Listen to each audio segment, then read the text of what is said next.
Today, as I stand before you, for the last time as your president, I stand with nothing but a sense of gratitude for the many manifold blessings that are products of our collective steadfastness, patience, perseverance, and resiliency as one Bicol University community.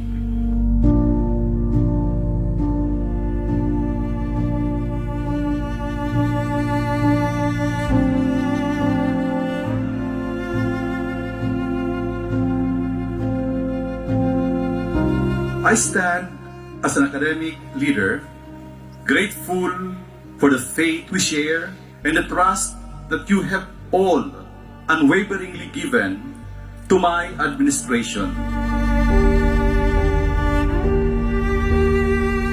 I truly believe that the greatest accomplishment of any leader who aspires to be a good shepherd is to ensure that his flock is secured even when he is no longer with them.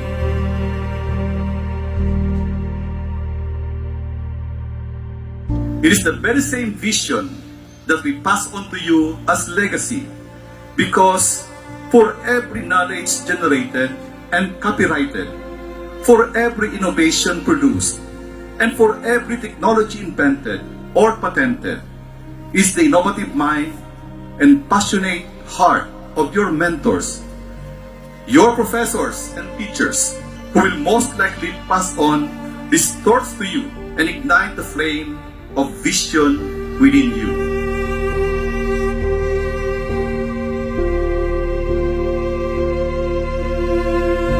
As I look back at my presidency, I am wrapped in nostalgia and wistfulness, recalling the many trails that we blazed and the countless challenges we have hurdled as one Bicol University family.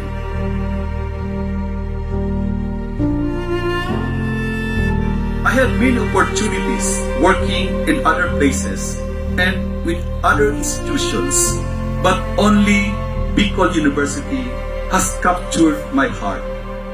A lifetime of thanks to you, my Bicol University family.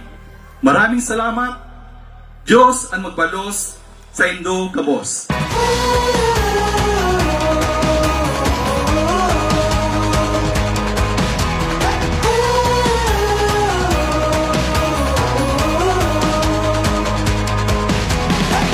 Chase down a brand new adventure. Step up, step out and enter in.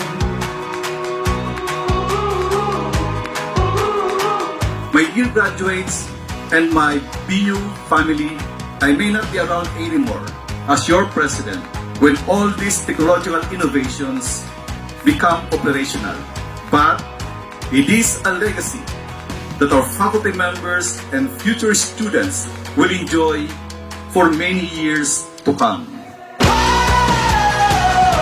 Into the daylight. So open your eyes. We're making the climb. Taking the dive. Deep into the wild.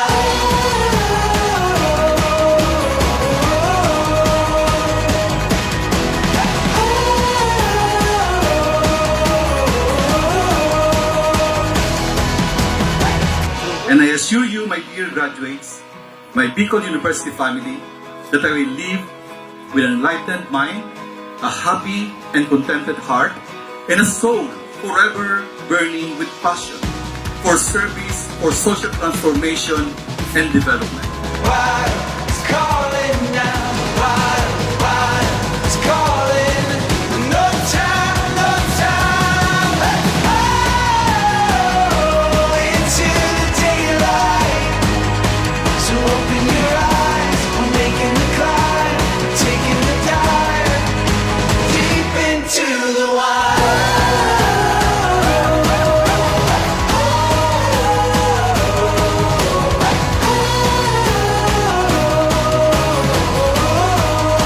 Deep into the wild.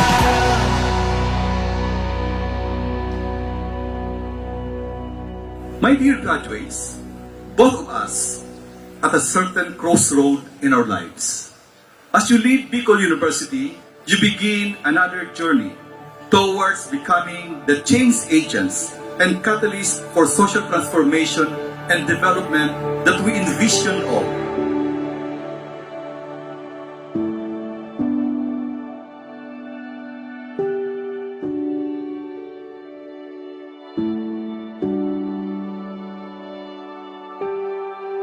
As Eleanor Roosevelt so aptly said, and I quote, "Do what you can, with what you have, where you are."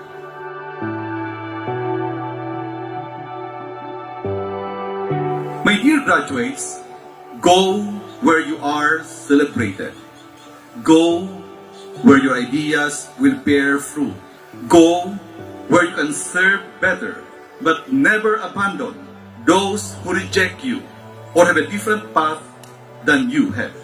Build a better world for all and include them all in your vision of a better future beyond what we have now.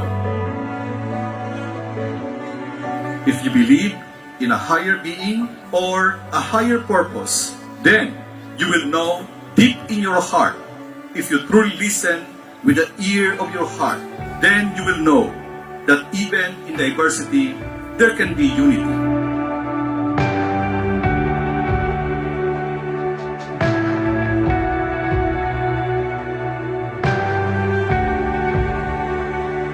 By virtue of the powers vested in me by the Bicol University Board of Regents, I hereby declare you graduates of your respective degrees with all the honors, rights, and privileges, as well as the responsibilities and obligations thereunto pertaining. Congratulations, graduates of PAS 2022.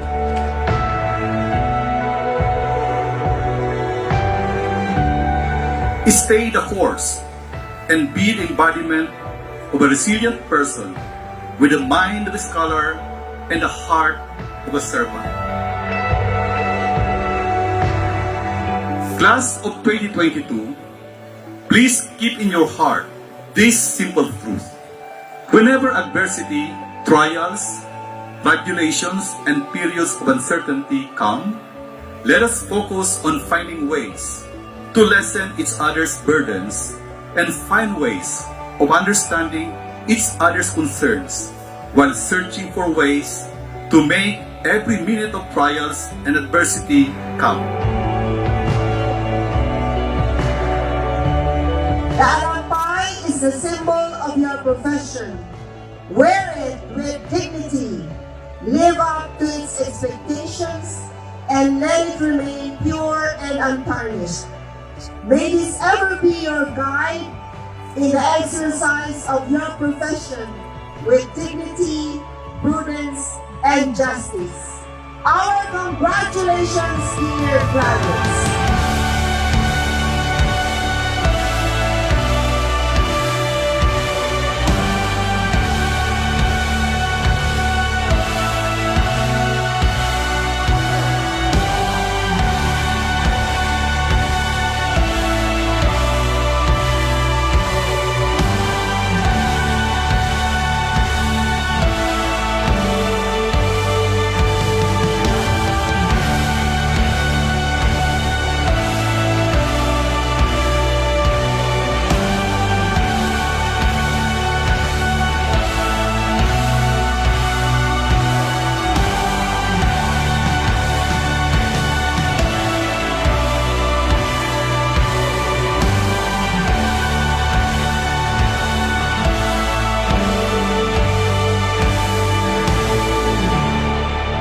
As I leave Bicol University, I will carry with me all the meaningful moments and shared memories of 8 significant and very productive years of my life.